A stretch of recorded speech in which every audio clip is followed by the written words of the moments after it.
ನಮಸ್ಕಾರ, ನನ್ನ ಹೆಸರು ಪ್ರಣವ್ ಅಂತ.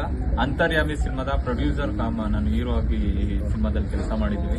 ಈ ಸಿನಿಮಾದು ಮೈನ್ ವಿಷಯ ಪ್ರೆಸೆಂಟ್ ಕಾಂಟೆಂಪ್ರರಿ ಇಶ್ಯೂ ಇಟ್ಕೊಂಡು ಸಿನಿಮಾ ಮಾಡ್ಕೊಂಡಿದ್ದೀವಿ. ಈ ವಿಷಯನ ಎಲ್ಲಾ ಕಡೆ ತಲುಪಿಸ್ಬೇಕು ಅಂತಾನೆ ಮೈನ್ ನಮ್ಮ ಟೀಮ್ ವರ್ಕ್ ಮಾಡ್ಕೊಂಡು ನಮ್ದೇ ಆದ ಒಂದು ಟೀಮ್ ಕಟ್ಕೊಂಡು ಸಿನಿಮಾ ಮಾಡ್ಕೊಂಡಿದ್ದೀವಿ. ಇಷ್ಟೊತ್ತು ನೀವು ಸಿನಿಮಾ ನೋಡಿದ್ರಿ ಸರ್, ನೀವೆಲ್ಲ ನೋಡಿದ್ರಿ. ಇದ್ರ ಬಗ್ಗೆ ನೀವು ಹೇಳಿದ್ರೆ ಇನ್ನೂ ಚೆನ್ನಾಗಿರುತ್ತೆ ಅಂತ ಅನ್ಸುತ್ತೆ. ನಾನು ಏನ್ ಹೇಳ್ಬೇಕಂದ್ರೆ ನಂದು ರಿಯಲ್ ಸ್ಟೋರಿ ಅಂತಾನೆ ಅನ್ನಿಸ್ತಾ ಇದೆ. ಯಾಕಂದ್ರೆ ಎಲ್ಲಾರನ್ನು ಒಂದು ಆಸೆ ಇಟ್ಕೊಂಡು ಒಂದು ರಿಯಾಲಿಟಿ ಶೋಗೆ ಅದಕ್ಕೆ ಅಂತ ಹೋಗ್ತಾರೆ. ಅಂದ್ರೆ ಆಚೆ ಬಂದ್ಮೇಲೆ ಹೈ ಎಕ್ಸ್ಪೆಕ್ಟೇಷನ್ ಇಟ್ಕೊಂಡಿರ್ತಾರೆ. ಅಂದ್ರೆ ಬಂದ್ಮೇಲೆ ಇಷ್ಟ ಹೆಸರು ಬರುತ್ತೆ, ಅಷ್ಟು ಹೆಸರು ಬರುತ್ತೆ, ಆತರ ಎಲ್ಲ ತುಂಬಾ ಆಸೆಗಳು ಇಟ್ಕೊಂಡಿರ್ತಾರೆ. ಅದು ಕೆಲವ್ರಿಗೆ ಮಾತ್ರ ಅದು ದಕ್ಕತ್ತೆ. ಅಂದ್ರೆ ಅವ್ರು ಸೋತಿರೋರಾಗಿರ್ಬೋದು, ಗೆದ್ದಿರೋರಾಗಿರ್ಬೋದು. ಆದ್ರೆ ಜನಗಳು ಹಾಡ್ಕೊಂಡು ಮಾತಾಡೋದು ನೀವೇ ನೋಡ್ತಾ ಇದ್ರೆ, ಅದು ನನ್ನ ವಿಷಯದಲ್ಲೂ ನೋಡ್ತಾ ಇದ್ದೀರಾ.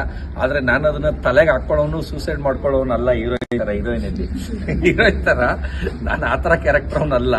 ಅಂದ್ರೆ ಆತರ ಕ್ಯಾರೆಕ್ಟರ್ ಅವರೇ ಜಾಸ್ತಿ ಇರ್ತಾರೆ. ಆಮೇಲೆ ಆತರ ತುಂಬಾ ತಲೆಗೆ ಹಾಕೊಳ್ಳೋದು, ಆತರ ಒಂದು ಸಮಾಜಕ್ಕೆ ಒಂದು ಒಳ್ಳೆ ಸುದ್ದಿ ಕೊಟ್ಟಿದ್ದಾರೆ.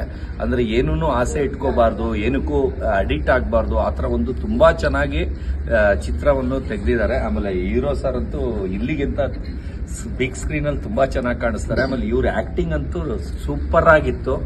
ಅವ್ರದ್ದು ಎಕ್ಸ್ಪ್ರೆಷನ್ ಎಲ್ಲ ತುಂಬಾ ಚೆನ್ನಾಗಿತ್ತು. ಹಂಗೆ ಮಿಕ್ದವರು ಎಲ್ಲ ತುಂಬಾ ಚೆನ್ನಾಗಿ ಮಾಡಿದ್ದಾರೆ. ಡೈರೆಕ್ಷನ್ ಅಂತೂ ತುಂಬಾ ಚೆನ್ನಾಗಿ ಮಾಡಿದ್ದಾರೆ.